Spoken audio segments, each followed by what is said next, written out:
Ici David Perron. Vous écoutez La Brigade.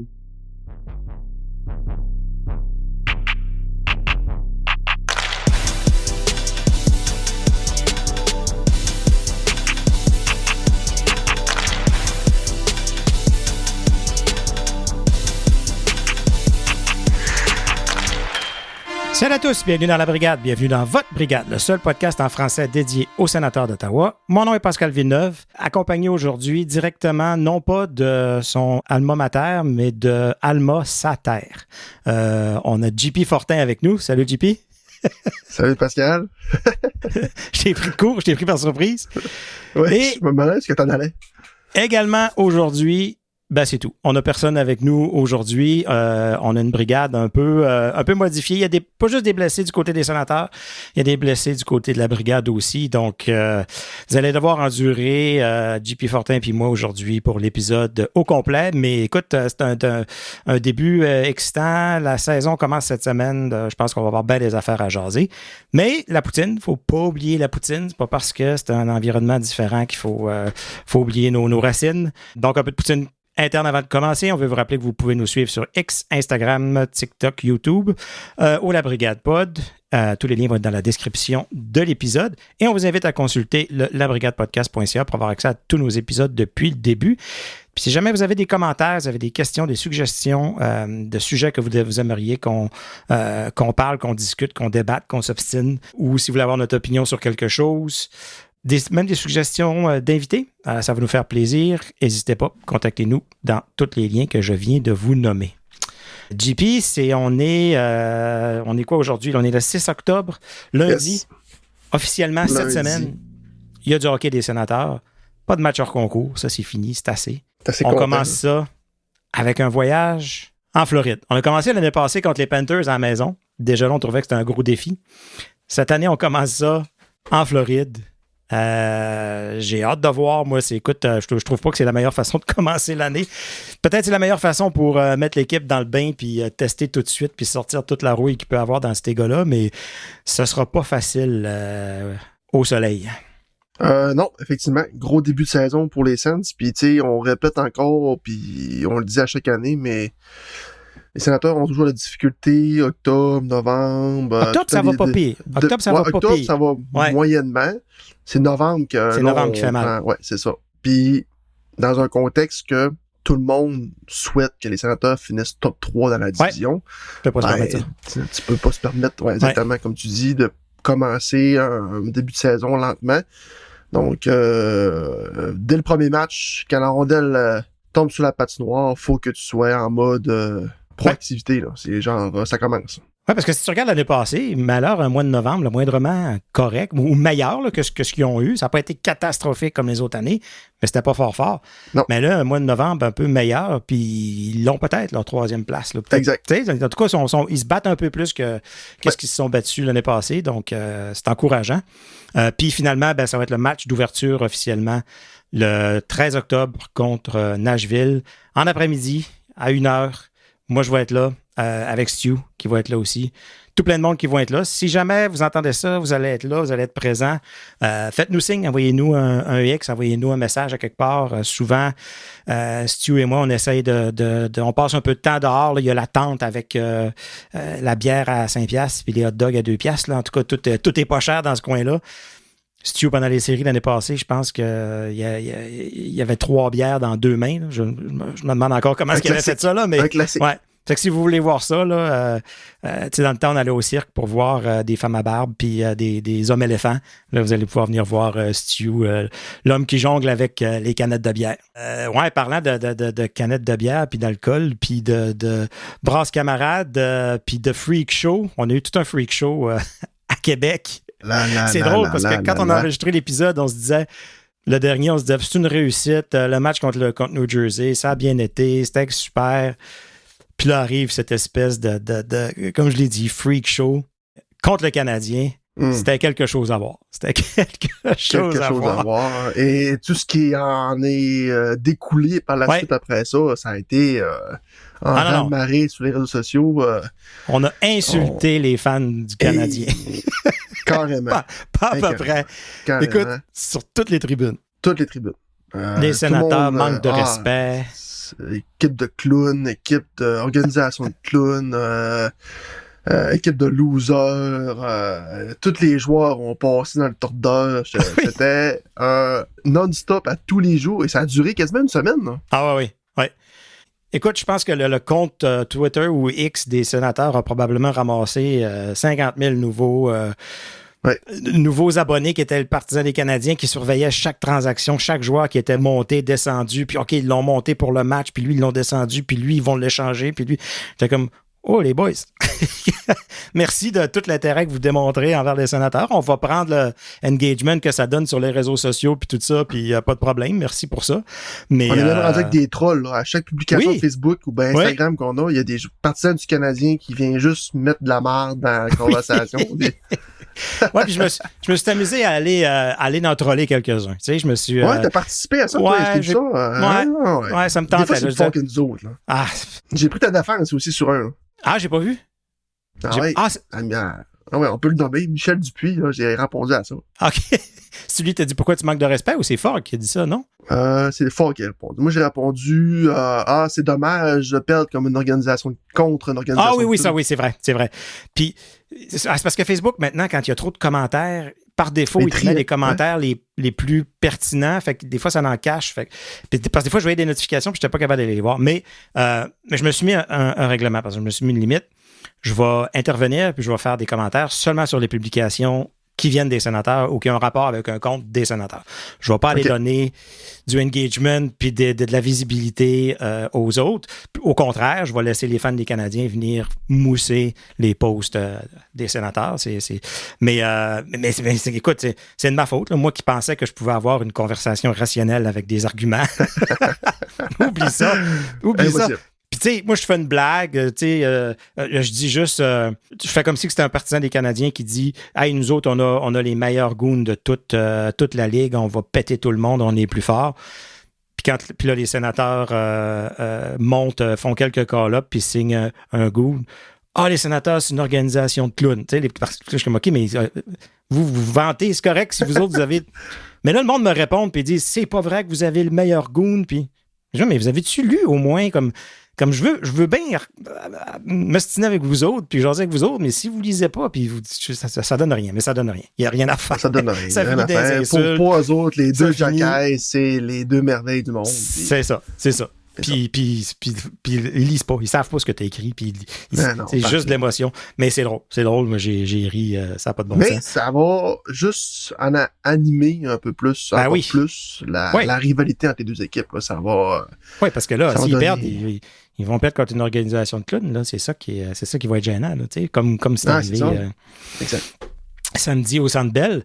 Puis écoute, moi je me suis posé la question. Je me suis dit, est-ce que Stéos va regarder ce match-là où on s'est fait brasser, puis il va regarder les gars qui sont supposés jeter les gants, qui n'ont pas gagné un combat depuis des années, puis il va décider de faire quelque chose. Puis à grande surprise ou pas si grande surprise, on peut dire merci pour service rendu à Zach McEwen, très grand ami de Claude Giroux, joué ensemble dans le passé, puis apparemment que c'est lui qui aurait demandé que les sénateurs l'amènent, en tout cas qui a parlé en bien de lui pour l'amener.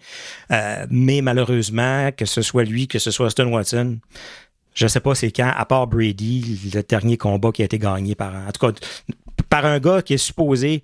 Puis tu sais, on parle des bagarres, puis on dit il y en a de moins en moins, puis ci, puis ça, mais le fait est qu'il y en a encore. Puis moi, je doutais que ça change-tu vraiment le momentum quand ton gars va se battre puis il gagne son combat? Ça change-tu vraiment quelque chose? À force est d'admettre que je sais pas si ça fait de quoi quand ton gars gagne, mais je sais que ça fait rien puis ça l'aide surtout pas quand ton gars perd tout le temps. Puis je veux pas... écoute, moi, McEwen, il a toute mon admiration. Jeter les gants en patin contre un autre gars de la Ligue nationale qui veut défoncer la face. Comme, je peux dire, OK, t'en as pas gagné beaucoup, mais je peux dire... Je te lève mon chapeau, bravo. C'est pas un job facile. Écoute, il y a beaucoup de bagarreurs qui ont fini en dépression, qui ont fini en suicide, qui ont fini... C'est un job extrêmement difficile. Puis, écoute, je pense que c'est ça. Il faut départir la performance puis le rôle qu'il y avait. Mais là, les sénateurs sont allés chercher un des tops. Un peu méconnu quand même dans la Ligue nationale. Il est plus low profile un peu parce que... C'est un gars qui joue une vingtaine de games par année. On entend souvent parler des Ryan Reeves, des Matt Rampey, des Nicolas Deslauriers, ce qui flash un peu plus, mais lui, il fait sa petite affaire, mais... C'est ça. Mais dans un épisode de... je sais pas si tu allais à venir à ce sujet-là, dans le podcast du Hockey Magazine, Nicolas Deslauriers stipule clairement que pour lui, son numéro 1, dans la hiérarchie là, des policiers, comme on appelle, Curtis McDermott est au numéro 1 pour lui. Là. Lui, il l'a mis top 1. Il l'a mis... c'est ça. Puis, vous pouvez aller voir sur hockeyfights.com. Vous pouvez trier les combats par... puis, écoute, les premiers combats de McDermott là, dans la liste là, de popularité, si on veut, c'est contre Deslauriers. Puis, ils ont dû se prendre 3 ou 4 fois. Puis, moi, je regardais ça. Puis, je me disais, il me semble que McDermott a perdu. Puis, tu peux voter sur ce site-là. Là, chaque personne... tu as un pourcentage de qui a gagné, nul ou... un ou l'autre ou nul. Là, puis il y a des pourcentages. Puis, je sais pas, moi, McDermott avait 82, puis Deslauriers 15, puis il y en a qui disaient nul. Mais il avait gagné la plupart de ses combats. McDermott, un gars de Québec, aussi curieux que ça puisse le paraître. Son père a joué pour les Nordiques. Donc, il y a toutes sortes de joueurs à un moment donné qu'on voit qui sont nés à Québec, puis on dit, c'est pas un Québécois, ben c'est ça. Du temps que les Nordiques étaient là. Mais c'est drôle parce que New Jersey sont allés chercher McDermott exactement pour ça. Dans le temps, justement, parce que quand ils jouaient contre les Rangers, ils se faisaient brasser. Rampey brassait tout le monde, puis ils sont allés le chercher exactement pour ça. Puis tu vois, les Sénateurs, aujourd'hui, font un peu la même chose. Mais à quelque part, à part contre Montréal, ça arrive-tu que les Sénateurs, ça dégénère comme ça? C'est arrivé contre la Floride. À un moment donné, quand l'arbitre avait donné des punitions à tout le monde qui avait sa glace. Là. Toronto, c'est plus bien d'actualité. Mais pas pour dire que je vais chercher le meilleur. C'est ça. C'est ça, il n'y a pas Domi qui va terroriser tout le monde. Là, non, je pense que c'est vraiment contre Montréal qui va avoir son utilité. C'est ça. Puis, au cas où. Je sais pas, là. Parce que côté skills... c'est pas McEwen. Non. Puis le patin non plus. C'est ça. Tu vois qu'il va avoir son rôle. Il va jouer 4-5 minutes par match. Les matchs qui vont être dans l'alignement. C'est ça. Bien souvent qu'autrement, il va être assis sur la galette de presse en haut. Et si on revient un peu sur le match pré-saison contre le Canadien au Centre Bell, il y a une situation... Oui, c'était tranquille. Du filet. C'était tranquille. Il y a eu une conversation entre Habert et M. Curtis. Et c'est pas allé plus loin. On ne sait pas ce qui s'est dit, mais selon les partisans du Canadien, Curtis a refusé les invitations d'Arbert. Mais là... Ils entendent tout, eux autres. Hein? Dans le 400 en haut, là, ils ont tout entendu ce qui s'est dit. Exact. Oui, puis apparemment qu'on a eu un extrait, quelqu'un a réussi à enregistrer l'appel de Zach McEwen quand il a appelé Steve Staios. Ça a été très court. Apparemment que tout ce qu'il lui aurait dit, ce serait Train me right fucking now! Au dire des partisans du Canadien. Puis tu sais, un contrat, écoute, c'est 1 million cette année, l'année prochaine, autour de ça. Donc, fait intéressant pour McDermott. Il peut jouer autant à la défense qu'à l'attaque. C'est un joueur polyvalent. OK. Ouais. Il a déjà joué au Colorado, il était défenseur. OK. Et il a été converti attaquant au New Jersey. Donc, il peut avoir son utilité. Oui, c'est ça. Ben mal pris, là. Il peut pas jouer en avant puis pas jouer en arrière. OK. C'est ça. Il peut pas jouer des deux bords. C'est ça. Excellent. Tu sais, j'ai été content du match contre Montréal. Ça m'a rassuré un peu sur tout le reste autour de l'équipe. C'était une domination des Sénateurs du début jusqu'à la fin, malgré que Brady puis Stützle n'étaient pas là. Hallmark a été solide, correct, pas eu besoin de faire trop de... Tu sais, mais il était rassurant. Dans son filet, il était rassurant. Donc, ça, c'était le fun. Ça s'annonce bien pour le début de la saison. J'ai été content de voir Lars Eller aussi. Surpris de voir Lars Eller pendant ce match-là. Très bien joué. Comme tu disais, peut-être un peu rouillé pour commencer. Je l'ai trouvé moins pire que Jensen. Jensen, j'ai vu que la première période était vraiment difficile. Eller m'a vraiment surpris. Je trouve qu'il y avait une belle chimie avec Amadio et Lexel. Puis sur le désavantage numérique. Puis dans la... Comment j'expliquerais ça? Dans la connaissance du jeu de hockey, je pense qu'Heller, on l'a vu la coche de suite. Là. Ah oui. Tu vois par rapport à un Godette. Là, exactement. Mais on a vu Goddard, je vous ai envoyé, il a déjà scoré un highlight goal avec San Jose, puis bien content, bien tant mieux, il va figurer ses affaires, puis je suis sûr qu'il va connaître du succès là-bas, il se fera pas trop tanner de jouer défensif, c'est une équipe en reconstruction, il a réussi à les cacher in un peu, les services qu'il nous a rendus l'année passée, mais c'est pas nous autres qui avons besoin de le payer, fait que c'est parfait, mais c'est le genre d'échange, c'est le genre de joueur que tu veux trouver à chaque année, dans le fond du baril, pour compléter ton quatrième trio qui peuvent te causer des surprises et qui ne coûtent pas cher. Fait que non, Heller, les mises en jeu dans sa zone en désavantage numérique, c'est vraiment une amélioration, je pense, puis super gars dans la chambre aussi. Exact. Puis là, ça nous fait, aux yeux de tous, aux yeux de plusieurs, les sénateurs ont toute qu'une ligne de centre. Oui. Puis ce qui est intéressant, c'est que autant Heller, autant Giroux, autant Pinto, je peux mettre même Cousin dans l'eau. Ouais. Dans des situations importantes, tu peux les envoyer tous les quatre pour gagner une grosse mise. Ou gagner une mise au jeu. Oui, absolument. Ouais. Exact.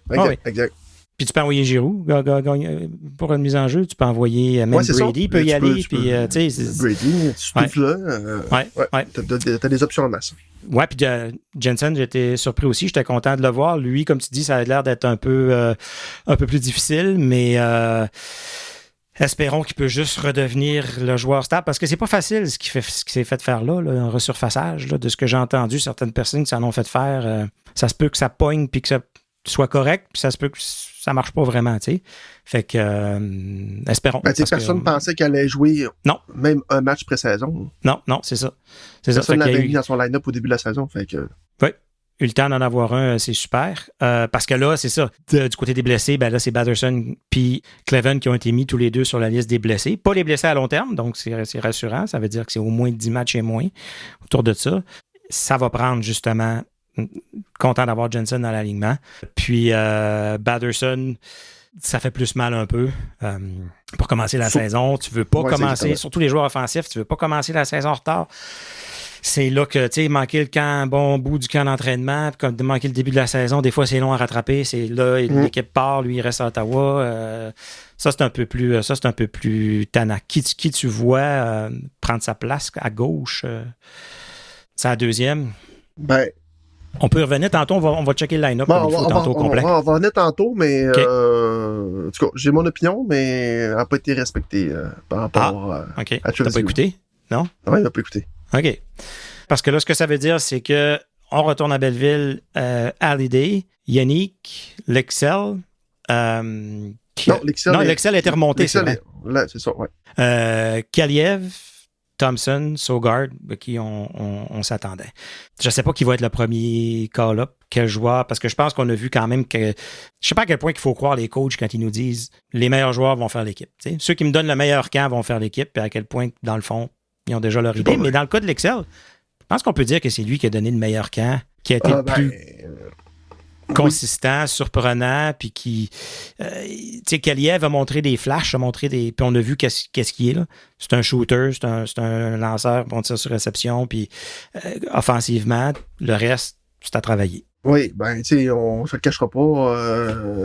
Puis c'est ça que j'ai trouvé ça dommage, d'où la perte de Batherson. Je voyais en Kaliev temporairement prendre son rôle dans le top 6, puis il a quand même fait le travail dans les pré-saisons.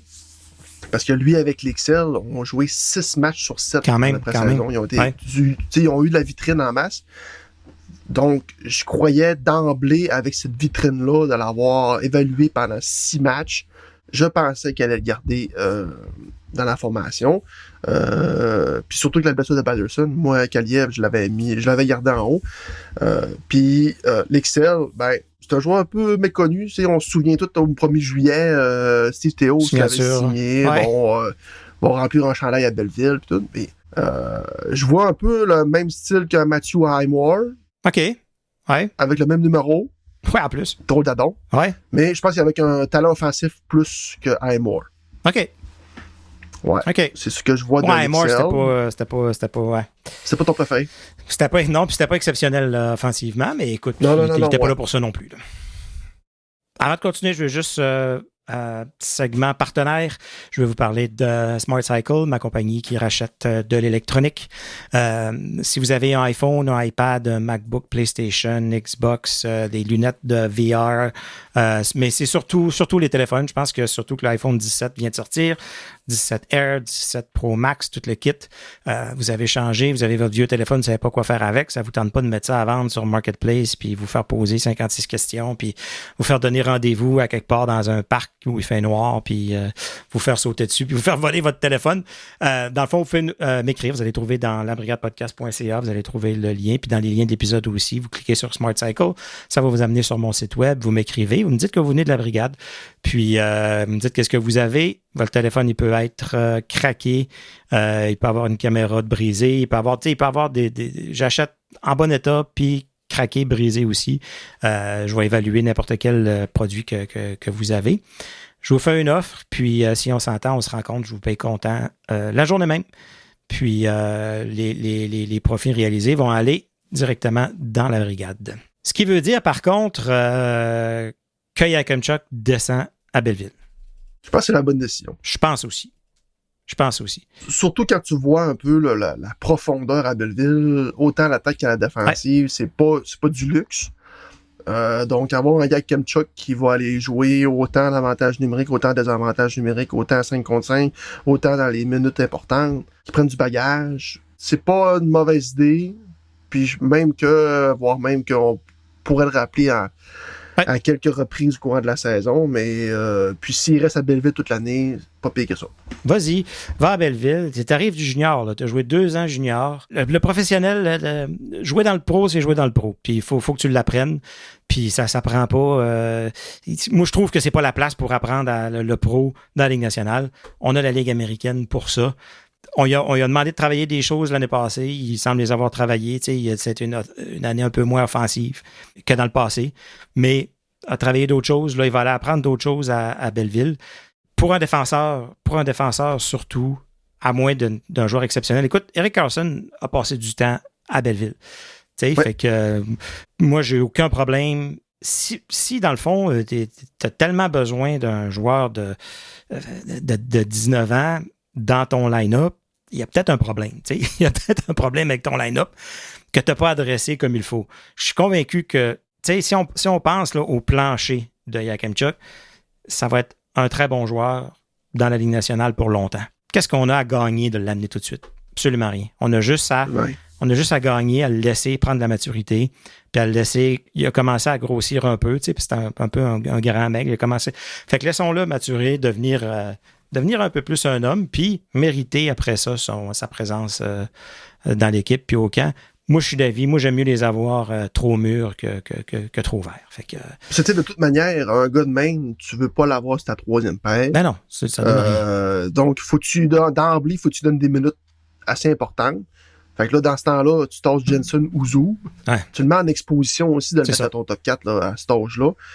Donc, va jouer à Belleville, gagne des minutes. Puis c'est juste avantageux au niveau de contrat aussi. Si tu le fais jouer cette année, je pense qu'il peut jouer 8, 9, 10 matchs. Mais s'il dépasse ça, il perd une année d'éligibilité. Fait qu'il devient éligible à joueur autonome sans compensation. Plus de bonheur pour son contrat d'entrée. Puis, fait que, non. Sage décision. Exactement. Bien content. Pas parce qu'on veut pas le voir, on a super hâte de le voir. Non. Mais, puis, on peut se le permettre. Oui, c'est ça. On a une profondeur aussi à la défense. On a Matin Palo, on a Spence. Là, on a Sebrango aussi qui a fait un bon camp.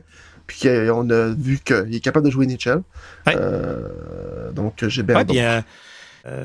Puis tu sais, gars d'Ottawa, fait qu'un gars qui va commencer sa carrière ici à Ottawa. Ben, je sais pas s'il a eu le temps de jouer des matchs avec Détroit parce que lui, on est allé le chercher dans l'échange de DeBrincat quand on a envoyé DeBrincat puis qu'on a reçu Sebrango. On a reçu Kubalik et Sebrango dans l'échange qui était comme un ajout. Là, tiens, prenez ça aussi. Finalement, on n'a plus Kubalik puis on n'a plus DeBrincat, mais on a encore Sebrango qui fait l'équipe.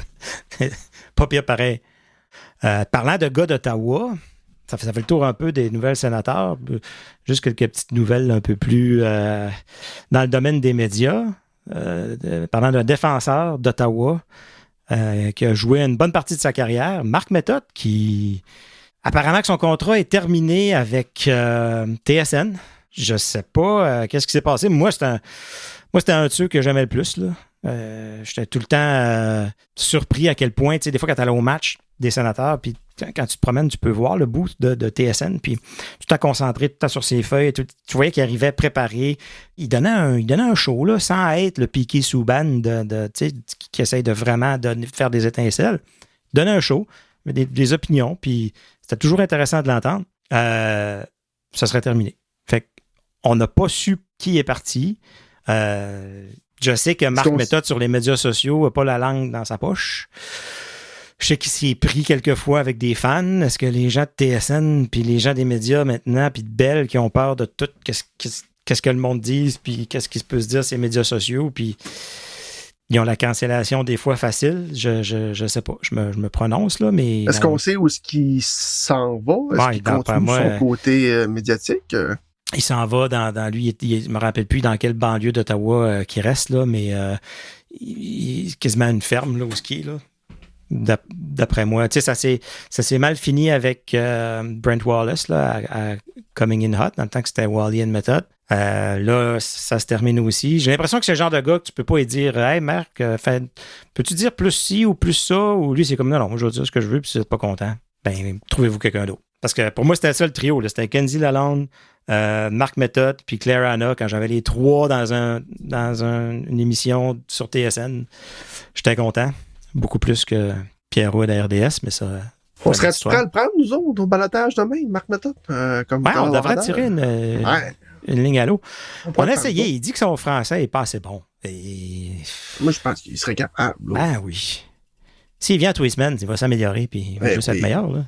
Ben oui. Ouais, pas fou, ça. On va y écrire. Avec mon accent du lac, là, moi, être capable de parler français comme ça. Ben oui. On va l'envoyer rester au cégep à Jonquière pendant... Pendant 3 mois, il va revenir parfait. Là, c'est plate parce que JP Fogg n'est pas là, puis je voulais juste parler vite du... on commence à voir un peu plus le kit de ce que ça va ressembler.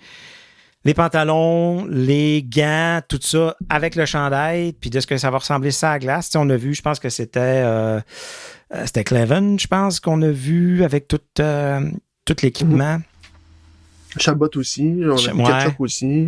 Donc, toi, ça te fait-tu un pli à quelque part ou... Ben, tu sais, à chaque fois que Fogg nous en parle dans la conversation de Messenger... ça a l'air, c'est inacceptable. Non, mais parce qu'il n'y a personne qui répond. On s'en fout bien raide, mais pour Fogg, c'est très important. Mais je pense que c'est Stu qui aime vraiment pas ça. Je pense que c'est Stu qui aime vraiment pas. Stu, il traite vraiment pas. Ouais. Mais, tu sais, dans les vidéos que j'ai vues sur Instagram... moi, ça m'agresse pas, là. Mais ça m'agresse pas, là. Ouais. Il me fait pas triper, le chandail. Ouais. Je pense qu'il va juste passer inaperçu, mais je pense pas qu'il va passer... Mais j'ai hâte de le voir sur la glace. C'est sûr qu'avec... Ben, paraît qu'on peut le voir à NHL 2026, ceux qui l'ont, là. J'ai Christopher, un des fans là, des Sénateurs, qui est en train de devenir un fan d'Edmonton. Là. Ça va falloir y parler. Là. Mais puis un des auditeurs qui nous écoutent souvent. Mais c'est parce qu'il reste à Edmonton maintenant. Fait que, OK. Ouais. Ça aide. Là. Il dit que dans NHL 2026, tu peux voir les chandails. Puis que ça look. C'est pas si pire. Ça look? Donc, okay. Ouais. Ce que j'allais dire parlant... Ah oui, c'est vrai, tu nous as dit que tu avais écouté le premier épisode de Amazon Prime. Ah, ben oui. Avec, je ne sais plus comment ça s'appelle, l'émission. Face-Off, NHL Face-Off. NHL Face-Off, que Brady est dans le premier épisode, dans le fond. Premier épisode. C'est dédié à Brady Tkachuk, sa famille, aussi Mathieu aussi, qu'on voit de temps en temps, mais principalement, je dirais, à 70% de l'épisode, c'est consacré à Brady Tkachuk. Et on voit un peu, très peu de mentions un peu face à son entourage des Sénateurs. Ils ont mis beaucoup l'accent sur le match des 4 nations, où que tout le monde a tout le monde a compris qui est Brady Tkachuk. C'est ça. Il n'est pas juste le petit frère. Ouais, c'est ça. Ben, je pense que l'épisode est dédié par rapport à ça, que Brady était comme dans l'ombre de son frère. OK. Puis Puis ils ont fait un effet wow avec le match des 4 nations. Puis là, c'est là tout le monde a mis Brady Tkachuk en estar. Il est devenu une vedette dans la NHL. Puis blablabla. Et après ça, on voit un peu le processus que des Sénateurs pour en arriver en série. Et on voit le... OK, fait qu'ils suivent l'équipe un peu aussi, là. Ouais, okay. C'est ça. On le voit dans son quotidien aussi. Ouais. On le voit en tant que dans son rôle de père. Père de famille, Exact.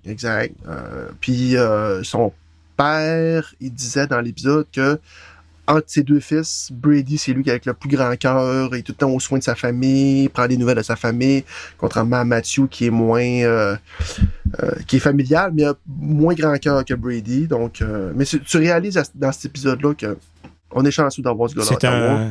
C'est une personne exceptionnelle. Oui, absolument. Puis un gars d'équipe. Ouais. C'est vraiment on est chanceux parce que tout au long de l'épisode, les journalistes qui parlent dans l'émission n'ont pas des mots très gentils par rapport à la ville d'Ottawa. OK. Donc, ouais. Non, c'est ça. On est chanceux d'avoir Brady Tkachuk à Ottawa. Good. Et ben là, son contrat arrive dans 3 ans. En tout cas, on se croise les doigts. On a le temps. Ouais. Ouais, on a le temps d'en parler. Ah oui, puis ce que je voulais rajouter, dans le fond, au niveau de TSN, Meta est parti, mais il y a un autre ancien sénateur qui va faire partie des panélistes, Paul McLean, l'ancien entraîneur des sénateurs, le Bug-Eyed Walrus. Ah oui. Comme l'avait dit, je ne me rappelle plus quel joueur des Canadiens, dire leur nom, c'est leur donner trop de respect. C'était Brendan Bruss. Ouais, c'est ça. Le chum de l'autre. Le chum de l'autre. Ouais. Qui était son chum, son ex. Ouais, c'est ça. Puis maintenant, Marie-Pierre Morin, c'est ça? Ah oui, c'est ça. Ah, on part d'un potin. Ah ouais. On part d'un potin. C'est plate des potins. Personne n'aime ça. Puis, Marc Denis. Dans le fond, Marc Denis, je suis surpris. Ouais. J'ai vraiment hâte de voir ça, que ça va donner.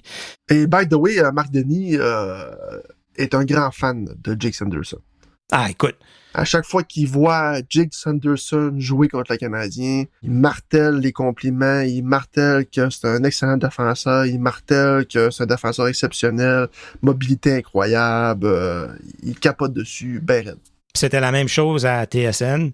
T'avais Jamie McLennan qui, lui, a fait beaucoup de matchs des sénateurs dans le passé, fait qu'il connaît quand même pas pire, mais c'était sur le feed du CHT, fait que c'était le commentateur TSN du CH, puis même lui, même s'il parlait tout le temps de Montréal, quand il y avait de quoi de bon à dire, c'était Jake Sanderson. Toute la game. Fait que ça va être intéressant de le voir cette année. Paul McLean, lui aussi, il a de la couleur, par exemple. Puis d'après moi, c'est pas le genre de gars que tu peux le guider à qu'est-ce qu'il va dire, qu'est-ce qu'il va pas dire. Écoute, les conférences de presse à Ottawa, c'était quelque chose, là. Quand il avait chanté du Taylor Swift à un moment donné, puis... je me souviens pas de ça. Ah ouais, il avait dit « shake, shake, shake, shake it off », puis... My daughter Erin said to me today that something about the players play, and I'm gonna shake it off. Enfin, moi, je me souviens juste de ces conférences de presse contre la série contre Montréal en playoff, là. Ça valait du bonbon, là. C'était quelque chose. Ouais. Bon, là, j'ai le goût qu'on regarde. Qu'est-ce que ça pourrait avoir de l'air, le line-up, pour jeudi soir, premier match à Tampa Bay? Puis, je pense qu'on a je sais pas si on va avoir un débat. Là, Stu n'est pas là pour t'ostiner. Fait que moi, j'aime ça parler ou nous ostiner, mais il le fera dans le chat. Ouais, c'est ça. Première ligne, on a une première ligne semblable depuis plusieurs années. Tkachuk, Stützle, Giroux. Penses-tu qu'on y va encore avec ça? Ben, je veux pas linker ce qui a été à la pratique aujourd'hui. Ouais. Mais à la pratique aujourd'hui du 6 octobre, à 3 jours du début de la saison, ouais. C'est Tkachuk, Stützle, Zetterlund. Zetterlund, hein? Je pense que ça va être les trois ensemble pour le premier match de la saison. Je vois plus Giroux cette place-là. Je pense qu'on est en train de donner la corde à Zetterlund et à dire « pends-toi avec ». Tu sais, on te fait commencer la saison, tu commences avec eux autres.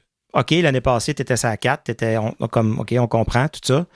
On dirait que tu as la poisse un peu ces temps-ci, ça ne veut pas rentrer. On te donne quelques matchs, puis montre-nous que tu peux jouer sa première ligne puis que tu peux marquer. Puis si ça ne marche pas, ils vont ramener Giroux sa première ligne. Ouais, c'est ce que je pense aussi. Je pense que ça va être le plan. Mais j'ai hâte de voir le nombre d'essais de matchs. C'est ça. Qui vont lui laisser. C'est ça. Oh, il ne score pas, mais il y a des chances, on va continuer. Ou, tu sais, là, quelle patience qu'on va avoir, exactement. J'ai hâte de voir ça. Sur la 2, on aurait Perron, Cousins. Je pense que ça risque de ressembler à ça. Oui. Mais là, à droite, ça commence à se faire. Est-ce que tu vas avec Giroux à ce moment-là? Ou... Ben là, on a Amadio, Giroux, l'Excel. Ben, dans c'est les pour autres ça choix, que, tu sais, moi, j'en regardé un Kaliev à ce moment-là. Parce que là, présentement, à la pratique d'aujourd'hui, c'était Amadio avec Perron et Cousin. Chose que je ne trippe pas. Amadio, c'est à 2, je suis comme pas sûr. Cousins, là, tout le respect du monde pour Perron puis pour Amadio, mais c'est pas aider Cousins. Je m'attends pas à ce que ce trio-là amène beaucoup d'offensives. C'est ça. Tu sais, Amadio, c'est pas le plus rapide. Perron, c'est pas le plus rapide. Fait que là, Cousin, il va patiner à la ligne droite, puis ses alliés, ils vont traîner en arrière. Là. Fait que je trippe pas tant la combinaison de ce trio-là. Est-ce que ça va changer d'ici là? C'est pour ça que moi, j'ai regardé un Kaliev à ce moment-là pour jouer au moins remplacer temporairement Batherson, parce que moi, Amadio, pour jouer sur un top 6, mais ça, je comprends pas. Il était parfait sur la 3 l'année passée, mais c'est ce qui nous amène à la troisième ligne qu'on a vu en pratique, Greg, Pinto, Giroux. Ouais. Écoute, ça va être une excellente ligne. Là. Je pense que c'est une troisième ligne de luxe. C'est quasiment ta deuxième ligne. Quand tu regardes ça comme ça. Pour dire, ouais. Parce que Pinto a démontré beaucoup de choses offensives durant le camp d'entraînement, pas mal plus que Cousin. Ouais. Donc, comme tu dis, je serais pas surpris que Greg, Pinto, Giroux, dans les minutes du match, là, du temps de jeu. Que tes voix supérieures, ouais. Ouais, c'est ça. OK, c'est pas fou. Ouais. Ça nous amène sur la 4 avec notre préféré Cousins, Eller et Lexel. Écoute, je pense que c'est une 4 très correcte, là. T'as un centre de qualité. T'as un Lexel qui, lui, joue pour sa carrière. Puis Cousins va faire sa petite affaire. En autant qu'il ne nous coûte pas des punitions stupides, mais ça, je pense que ça vient avec. Là. Si tu le fais jouer, t'acceptes que... Moi, je dis pauvre l'harceleur. Aussi. Parce que, tu sais, dans l'optique que on a un Kaliev sur le deuxième trio, OK, on change. On descend Amadio sur le quatrième trio. On peut mettre Amadio, Eller, Lexel, comme dans le dernier match pré-saison, que j'ai adoré les trois ensemble. Ouais. C'est qui fait sortir Nick Cousin du line-up et McDermott. Pour moi, Nick Cousin, je vous l'ai dit ouvertement dans la conversation, moi, ça aurait été au balotage. Je trouve que ce gars-là n'a plus d'utilité dans cette équipe-là. Et un Kaliev, un Lexel ou même un Hallyday peut remplir son rôle à merveille sur un quatrième trio à la limite pour en cas de besoin. Nick Cousin, pour moi, ne fait plus partie des plans. Puis McDermott, comme j'ai dit au début de l'épisode, moi, c'est un 13e, 14e attaquant. On joue contre Montréal, tu rentres dans le line-up, tu sors. Ça va être pas mal être ça de son rôle. Puis même... J'espère qu'il jouera pas régulier. Là. Lequel? McDermott. Non. Ah, mais je pense que physiquement, il ne doit pas pouvoir. Sinon, aussi, il n'a jamais fait ça. 11 attaquants. Là. Non, il n'a jamais fait ça, jouer 70 games d'une année. Là. Il peut pas. Puis Cousins, même Green l'a dit là, en conférence de presse, il a dit c'est pas acceptable ce que les gars ont fait. C'était des niaiseries, puis je leur ai dit, puis comme on n'a pas besoin de passer la 2 puis la 3 sur le bas des punitions pour rien. T'sais. Fait que je suis pas sûr qu'il va être super patient avec lui. J'ai hâte de voir. Là. Puis c'est ça nous fait les joueurs supplémentaires, Batherson blessé, puis McDermott comme 13e joueur. Ouais. À la défense, écoute, on peut commencer avec un top 4 solide. On peut commencer avec notre top 4 de l'année passée. Sanderson, Zub, Chabot, Jensen. On touche pas à ça. Ce qui nous amène à Sebrango, Martin Palo. Ça, je trouve ça tough. Moi, je suis surtout surpris aussi que dans les positions, je trouve qu'est-ce qui définit que Sebrango est en avant à Spence? C'est ça. Je sais pas. Ça, je comprends pas. Est-ce que c'est un gaucher, une préférence probablement pour avoir une gaucher droitier? Probablement. Puis Spence est vraiment pas mieux que Martin Palo. Je sais pas si c'est basé sur le camp, si c'est là, parce que là, en dehors, c'est que c'est Cleven blessé, puis Spence, lui, comme 7e. Ouais. Mais tu sais, je me dis, on a acquis Jordan Spence, c'est vraiment pour le mettre 7e défenseur en arrière de Sebrango. Non, ça marche pas. Ça marche pas. C'est ça que je comprends pas. Chose qui me rassure beaucoup, par exemple, c'est que notre top 4 est plus en mode évaluation ou bien, genre, on n'est pas sûr, ils vont-tu marcher ensemble? Ils vont marcher ensemble. Non, on sait que ça fonctionne. Ouais. Puis peut-être que c'est la même chose pour Martin Palo que pour Zetterlund sur la 1. On dit à Martin Palo, gars, ça a bien été l'année passée. Pré-saison, ça a été moyen. Montre-nous que tu as ta place parce qu'il y a quelqu'un en arrière de toi qui a vu. Mais, gars, tu es là depuis plus longtemps. On te laisse nous montrer ce que tu es capable de faire, mais on n'aura pas, on a de la profondeur puis on n'aura peut-être pas la même patience. Exact. Parce que là, on regarde ça. On pourrait avoir un roulement à 5 défenseurs pour 2 postes tout au long de la saison. Oui, absolument. On a Sebrango, on a Martin Palo, on a Spence, on a même Yakemchuk, puis on a Kevin. Fait qu'on a 5 défenseurs pour jouer sur la 3e paire pour 2 places. Ouais. Ben, c'est un luxe qu'on n'a jamais eu. C'est un luxe, exact. On n'a jamais eu ça avant. Et on était rendu à Belleville, on se grattait la tête. Hey, qui qu'on peut faire monter? On peut rappeler, c'est ça. Ouais. On était rendu à Max Guénette, puis il n'était pas question qu'il le rappelle lui. Ils ont rappelé tout le monde avant. Je pense qu'ils ont ramené le gars qui vend du popcorn avant Guénette, puis gars, ils l'ont pas signé. Fait que je pense qu'il avait un peu perdu confiance. Ouais. Puis dans les buts, c'est pas compliqué. Ullmark, Merlainen. Moi, c'est mon inquiétude cette année. Ah, tu vois, je savais pas si t'allais là. Ouais. Parce que à chaque fois que je parle des gardiens de but, Pascal, t'es là à prôner, à défendre les gardiens de but. Ouais. Donc, je suis surpris que t'en parles. Mon inquiétude, c'est Merlainen a été excellent l'année passée pour 12 matchs. Il est venu gauler 12 matchs à Ottawa, 3 blanchissages, il a sauvé la saison. Gars, tout mon crédit. Ullmark, il ne gaulera pas 60 games cette année. Il ne gaulera pas 50 games. Ça va être autour de 40, 45, peut-être 50. Mais là, Merlainen, on lui demande de gauler au moins une trentaine de games. Puis il ne peut pas être moyen. Il va falloir qu'il soit aussi bon que l'année passée. Fait que c'est juste ça que j'ai peur. Je trouve que c'est beaucoup pour un jeune gardien. Forsberg, qu'on l'aimait ou qu'on l'aime pas, ou il y avait l'expérience, il y avait le côté un peu maturité, habitué de la business, habitué de la, tu sais, le nombre de matchs, ça le dérangeait pas. Si on disait, OK, faut que tu goals les 10 prochains, il allait le faire, puis il allait reprendre sa place après.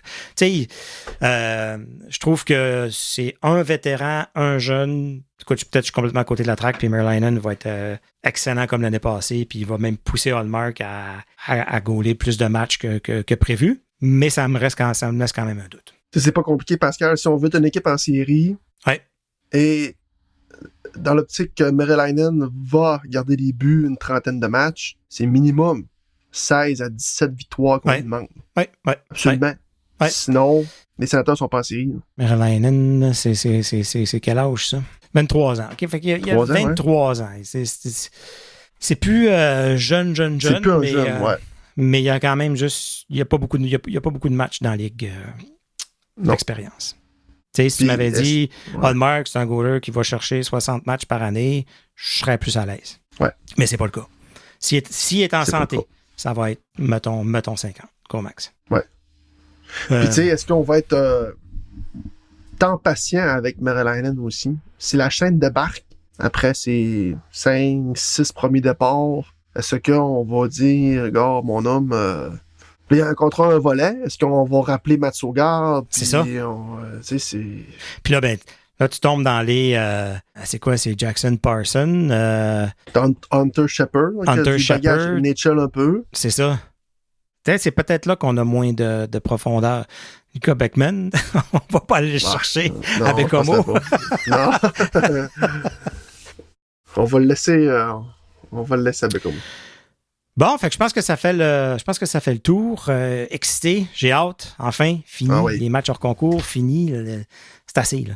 C'est assez, les évaluations, que ça commence. Puis, les affaires à Québec, puis les affaires tout partout. Puis non, on va se préparer pour lundi. On va célébrer l'Action de grâce avec une victoire des Sénateurs contre Nashville.